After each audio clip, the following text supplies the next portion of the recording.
je vous le disais il y a quelques instants, notre invité du matin, une jeune invitée, pas comme les autres, que nous présente tout de suite Thibaut Vidal. Oui, aujourd'hui nous sommes avec Yuna Maret, elle fait partie du mouvement Génération Climat et c'est aussi l'une des initiatrices de la marche des jeunes pour le climat ici en Belgique. Bonjour Yuna. Bonjour. Alors tout d'abord, est-ce que tu pourrais te présenter toi et expliquer ce que c'est en fait Génération Climat ? Oui, donc je m'appelle Yuna, j'ai 17 ans, je suis forcément en secondaire à Bruxelles.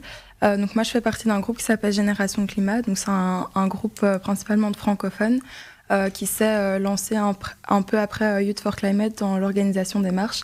On coordonne maintenant les marches avec eux, donc on a un mouvement à part mais on fait le travail avec eux. Vous faites le travail ensemble en gros. Tout à fait. Et justement, c'est quoi les revendications de Génération Climat ? Alors, on a des revendications qui sont un peu plus radicales que celles des autres mouvements, parce que nous, on estime que c'est un changement profond de la société qu'on doit faire. On appelle par exemple à la décroissance.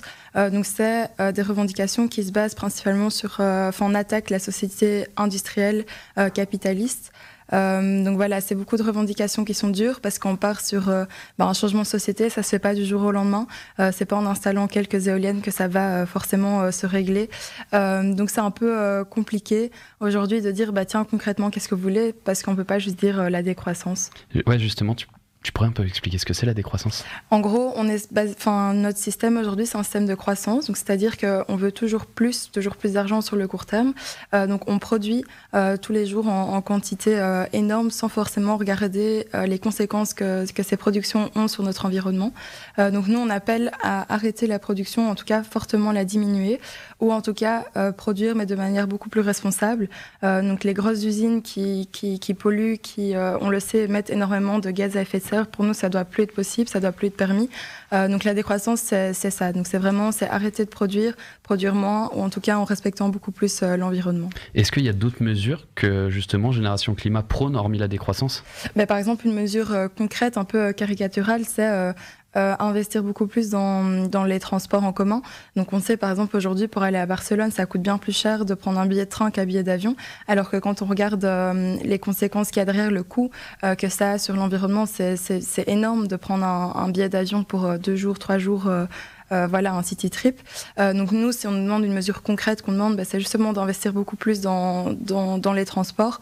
Aujourd'hui, ça coûte plus cher parfois de prendre le train que de venir en voiture. C'est pas normal. On doit inciter les citoyens à justement se déplacer de manière beaucoup plus responsable plutôt que de prendre la voiture. Donc on doit arrêter de construire des autoroutes, construire plus de pistes cyclables et développer notre transport ici. Donc les moyens un peu plus verts. Tout à fait. Et justement, dans les actions que tu parlais, il y avait des actions, tu disais un petit peu anti-système. Et justement, il y a le blocage du siège de la BNP Paribas Fortis qui s'est fait début de semaine.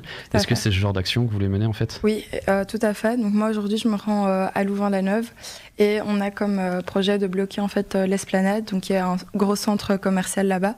Donc c'est toujours des actions qui sont pacifistes, donc c'est de la désobéissance civile mais c'est jamais violent. C'est des actions de sitting, c'est-à-dire on se rejoint, on est des centaines, on se met devant à l'intérieur. Le but c'est de bloquer le passage et de faire passer un message parce qu'on voit malheureusement que les jeunes sont écoutés seulement à partir du moment où on dérange un peu le système. Si on joue dans les règles, on ne nous porte pas d'attention, alors que voilà, on voit le mouvement des grèves du jeudi, il a pris de l'ampleur. Pourquoi ? Parce qu'on est dans les rues plutôt que d'être derrière les bancs de l'école. Donc c'est ce genre d'action-là qu'on prône. Alors justement, vu qu'on parle de la marche pour le climat, pourquoi l'avoir lancée ? Parce qu'on se rend compte qu'on était... je pense que ma génération s'est rendu compte qu'on était dans l'urgence d'agir, qu'il y a plusieurs rapports qui sont sortis. Le GIEC, en septembre, disait notamment il nous reste 12 ans pour, en gros, sauver l'humanité. 12 ans, c'est pas beaucoup. Qu'est-ce qu'on va faire ? Ça doit forcément, du coup, être radical, ça doit aller vite. Et on se rendait compte qu'au niveau politique, malheureusement, il n'y avait pas grand-chose qui bougeait. On est dans un système qui est très lent. Avant qu'il y ait des décisions qui passent, il faut plusieurs années. Avant qu'ils commencent à y réfléchir, il faut plusieurs années, alors qu'on n'a plus ce temps-là. Du coup, nous, on s'est dit, tiens, c'est de notre responsabilité aussi de faire passer un message, de dire que, tiens, notre génération, celle qui va hériter cette planète, elle n'en veut pas, en tout cas pas dans cet état-là, qu'on n'est pas d'accord. On n'a peut-être pas encore le droit de vote, mais on a en tout cas un droit d'expression, de parole. Et donc, on a repris ce droit-là et on a décidé de se faire entendre. Alors pas de manière conventionnelle forcément, mais on voit que ça fonctionne parce qu'on nous porte énormément d'attention, que ce soit au niveau politique ou médiatique. Alors justement, tu disais que vous étiez écoutés depuis que vous étiez dans la rue. Il y a beaucoup de politiques souvent qui disent qu'ils vous entendent, certains même qui vous comprennent.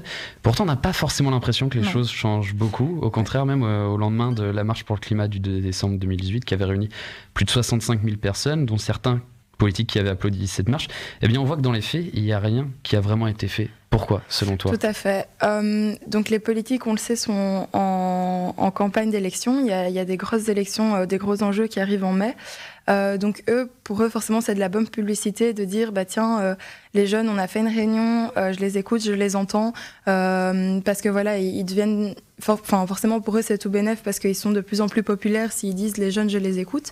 Malheureusement, on est écouté, mais est-ce qu'on est entendu, ça on sait pas, parce que ça fait plus maintenant de 2 mois qu'on passe un message, il y a toujours rien qui est changé. On voit que la loi climat a été enterrée en tout cas par l'EMR, alors que c'était une première étape dans la transition. Donc on a l'impression malheureusement que pour eux il n'y a pas énormément d'intérêt, et forcément aujourd'hui le problème c'est que la politique c'est devenu une carrière. Le but c'est de rester le plus longtemps possible aux manettes pour se faire de l'argent. Du coup ils doivent faire des électeurs. Comment faire ces électeurs? Malheureusement ils ont peur aujourd'hui de prendre des mesures qui seraient impopulaires, qui pourraient être mal vues, des mesures qui bousculeraient peut-être un peu trop le quotidien de leurs électeurs. Donc je pense que c'est ça aussi. Ils ont des programmes aujourd'hui qui sont lancés, qui sont basés justement sur l'expansion économique. Leur but c'est de faire de la Belgique un paradis, en tout cas au niveau de l'argent. Ils veulent qu'on soit le premier producteur donc c'est leur but aujourd'hui. Malheureusement, ils pensent pas encore à rendre cette planète viable. Pour eux, c'est pas leur objectif parce que justement, ils en bénéficieraient pas. Si on dit maintenant, on va fermer toutes les usines, ça va être la cata. Et ils n'ont pas spécialement les alternatives qui devraient être mises en place justement pour produire de manière différente, pour se transporter de manière différente. Donc voilà, aujourd'hui, je pense que ils ont peur, ils n'ont pas le courage, ils estiment que c'est plus de leur capacité, leur devoir. On ne sait pas pourquoi est-ce qu'ils agissent pas, mais ils ne le font pas. Donc concrètement, qu'est-ce que tu attends des politiques ? C'est qu'ils se bougent, qu'ils reprennent leurs responsabilités en main.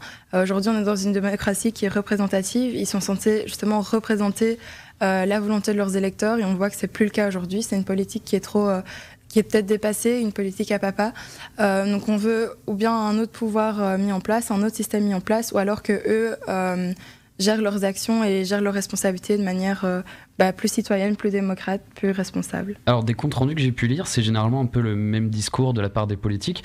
On a beaucoup fait, mais probablement mal expliqué. On vous explique que tout plein de choses ont été faites. Tu le disais tout à l'heure, la plupart des manifestants n'ont pas le droit de vote. Est-ce que, du fait en fait de votre jeune âge, on a l'impression un peu d'être infantilisé et du coup de ne pas vraiment être pris au sérieux par le gouvernement? Tout à fait. Nous, ça se voit souvent dans les réunions qu'on a avec eux, les rencontres. C'est qu'on nous parle comme si on avait 5 ans. Les chiffres, les graphiques qu'on nous montre, c'est super simplifié. Même les rapports qu'on peut lire en ligne sont super simplifiés. Du coup, ce qui a été bien, c'est que les scientifiques nous ont rejoints il y a un petit temps, et que ça appuie énormément notre discours. Donc nous, ça nous légitimise de pouvoir arriver chez un politique et dire tiens, voilà ce que j'ai écrit, ça a été approuvé par tel ou tel scientifique. Donc maintenant, ils sont de plus en plus coincés parce qu'ils voient qu'on a un esprit critique, qu'on développe de plus en plus notre parole. Et qu'il y a vraiment un contenu derrière. On n'est plus à cette étape de juste dire tiens, ça ne va plus, qu'est-ce qu'on peut faire? On est à une étape où nous aussi on a nos idées, nous on a notre manière de voir, de penser. Donc je pense qu'ils se rendent compte de plus en plus qu'ils sont un peu bloqués parce que ils se rendent compte qu'ils sont face à des jeunes qui, même si on n'a pas de diplôme, on n'est pas des experts, on sait ce qu'on veut et on sait ce qu'on ne veut pas aussi pour notre futur. Est-ce que justement ça réconforte de voir que certains parlent de Greta Thunberg comme prix Nobel de la paix? Tout à fait. Moi, je pense qu'elle le mérite amplement.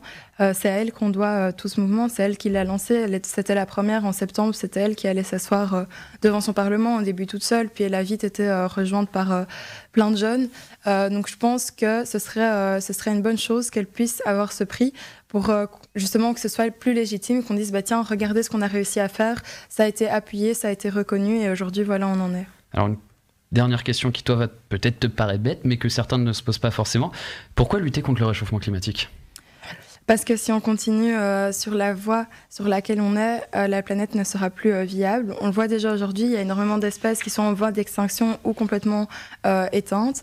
La planète change, le niveau de l'eau va monter. Ça va engager quoi? Ça va engager des tsunamis, des vagues de migration encore plus importantes que celles aujourd'hui, alors qu'aujourd'hui on n'arrive déjà pas à les gérer. Donc tout simplement, notre planète est en train de changer. Dans 50 ans, quand on prendra des photos satellites, la couleur de la planète sera plus reconnaissable. Ce sera plus celle qu'on connaît aujourd'hui. Donc je pense que on est dans une phase où il est important d'agir parce qu'il y a des changements qui sont déjà inévitables, qui sont déjà là, des changements qu'on pourra plus malheureusement éviter. Donc je pense que c'est important aujourd'hui qu'on prenne conscience de l'ampleur, qu'on prenne aussi conscience que c'est plus seulement les espèces animales et végétales qui sont menacées, mais que c'est aussi notre espèce qui est menacée. Est-ce qu'il y a encore des marches qui se passent aujourd'hui ? Tout à fait. Donc aujourd'hui, il y a une marche organisée par Youth for Climate à Liège. Il y en a une aujourd'hui aussi organisée à Bruxelles. Il y en a un peu partout. Donc aujourd'hui, c'est délocalisé. Il y a des actions un peu à droite à gauche. Donc moi, je l'ai dit, par exemple, je vais à Louvain-la-Neuve tout à l'heure. Donc aujourd'hui, c'est possible de se mobiliser un peu partout en Belgique. Merci Yuna. Alors pour rappel, tu es membre de Génération Climat et tu es l'une des initiatrices de la marche des jeunes pour le climat en Belgique. Oui.